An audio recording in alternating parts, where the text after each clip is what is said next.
Our goal in adapting toys is to make play more accessible, and typically the need for adaptation falls into three categories, and that would be for disabilities in motor, cognitive, and sensory. Motor disabilities include issues with mobility, which would be difficulty getting to or around an activity.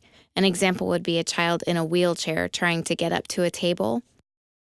Issues with fine motor, like difficulty reaching or grasping. Gross motor, difficulty with large movements. And positioning. The height of the play surface may be too high or too low. Pull toy strings can be a fine motor challenge. Here we used a piece of rubber tubing, made a loop, cut off the excess, and by tying the pull toy string around the ends, we created an easy-to-grasp handle. Cognitive disabilities include issues with memory, short or long term. You can imagine it would be difficult for a child to continue playing if they have short-term memory issues. And for long-term memory, it might be difficult for them to remember what was learned in a previous treatment session. There also might be issues with visual and auditory processing. In the case of a child with auditory defensiveness, a toy with noise can be frightening. Simply placing a piece of tape over the speaker can reduce the volume, making the auditory stimulus more manageable. Sensory disabilities include visual, auditory, defensiveness, whether it be tactile, sound, taste, or light, or social issues. Sometimes a child lacks motivation or the initiation to engage in play. In this case, it may be helpful to introduce an audible, visual, or tactile cue to entice them to play. Here, I've used a ring toy that lights up, plays music, and has texture, and tied it to the end of a pull toy. My goal is to encourage the child to play with the ring, which will then generate interest in the pull toy. Things to consider when adapting children's toys. As we know, OT intervention should be client-centered, so choose toys that match your child's favorite colors, cartoon characters, or hobbies. Don't pick Barbie for someone that loves G.I. Joe. And choose toys that help you reach your treatment goals, which should incorporate their interests anyway. Also, consider their abilities and skills.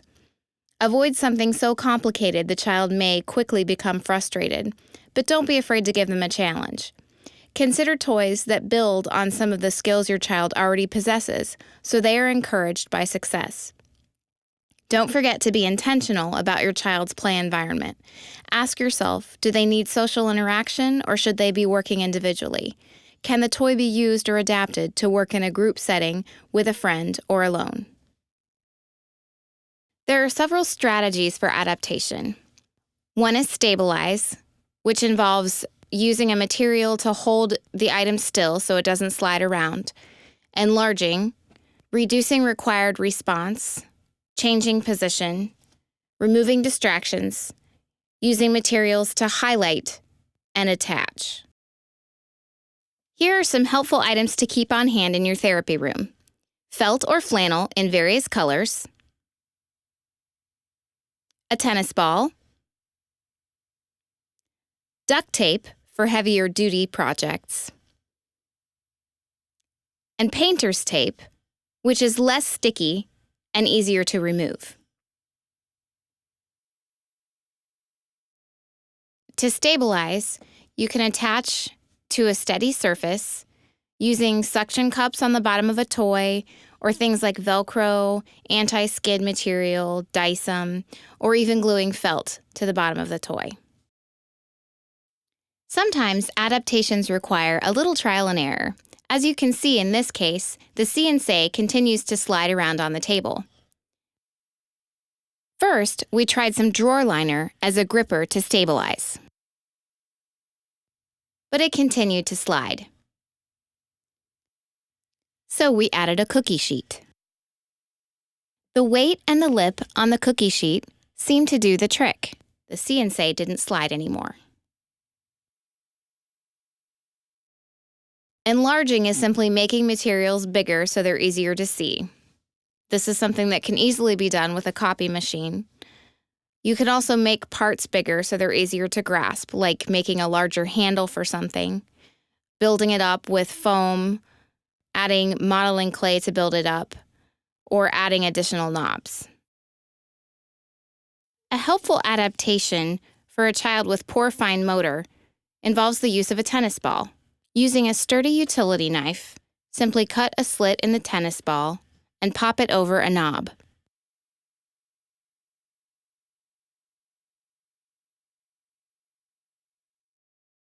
Another strategy is to reduce the required response. This can be done by shortening the distance, reducing the range of motion required, or the complexity of the response. An example would be if a child is playing with a ball and it rolls away, they have to go after the ball to get it. In this case, we would try to reduce the area where they're playing so they don't have to travel as far to get the ball. We can now tether the ball using several plastic rings for the toy. This allows the child with mobility issues to continue to play with the ball even if it rolls out of their reach, or a child with poor attention span is constantly reminded as the ball swings back into view. Changing position is another simple strategy. This can be done by positioning the toy differently, either higher or lower, or to one side. And we can also position the child differently by supporting them while they're sitting, having them lay on the floor, or on their side. Changing the position of a toy may be all that's required to adapt it. In this case, it's been raised several inches off the floor. To make it even more accessible, it can be placed on top of a turntable. This way, the child can stay in one position and still access all sides of the toy. Remove distractions by simplifying backgrounds, placing toys on a contrasting surface, using solid colors instead of busy backgrounds, and choosing an appropriate play space that eliminates noise and distractions. Highlighting a part or parts of the toy makes it easier for the child to locate the operating parts. Highlighting materials can also involve simplifying the toy design so that the child is able to play with it more independently. We use attaching as a strategy to make the toy easier for the child to reach and grasp.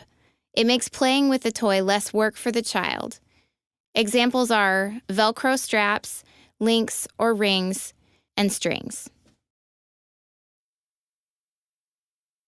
So I'm going to show you how to make a handle for a toy, and you can use this on just about any toy. It's great for kids that have incoordination or poor grasp or lack the mobility to go get the toy if they lose it. And you'll just take about an 8-inch length of duct tape, and you'll fold that in half lengthwise, and that way it won't be sticky on either side. That's the main part of your handle.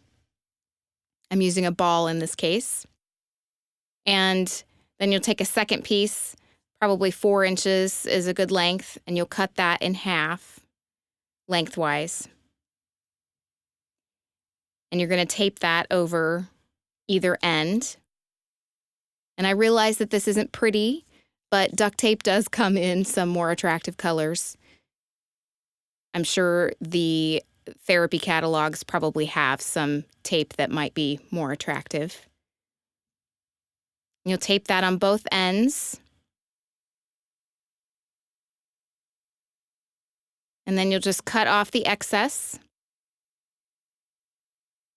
And there's your handle. A child should be able to stick their entire hand inside and play with the toy without losing their grasp. Here, I'm demonstrating how to use a Velcro strap. The strap has Velcro at both ends. One portion goes around the toy. The other end has an adjustable strap to go around the child's wrist. This allows continued access to the toy. When using the strategy to remove features that are not needed, it's helpful to think about introducing only one concept at a time. If there are many pieces to the toy, grade the pieces down to only a few, if possible, or choose a toy that has fewer steps, or toys with only one activity. Choosing the right toy is just as important as your adaptation. Here we have two similar toys. Both are stackers. One only stacks and rocks a little. The other rolls, plays music, and has lights in addition to stacking. 4 features like this may be overwhelming for some children, so we would choose the simple stacker. Toys with ongoing action require only one press of a button to play a whole song or movement. This can be encouraging for a child who is just beginning to play. All of our information came from the following websites. Please feel free to explore these websites for more guidance on toy adaptation. They have lots of great recommendations.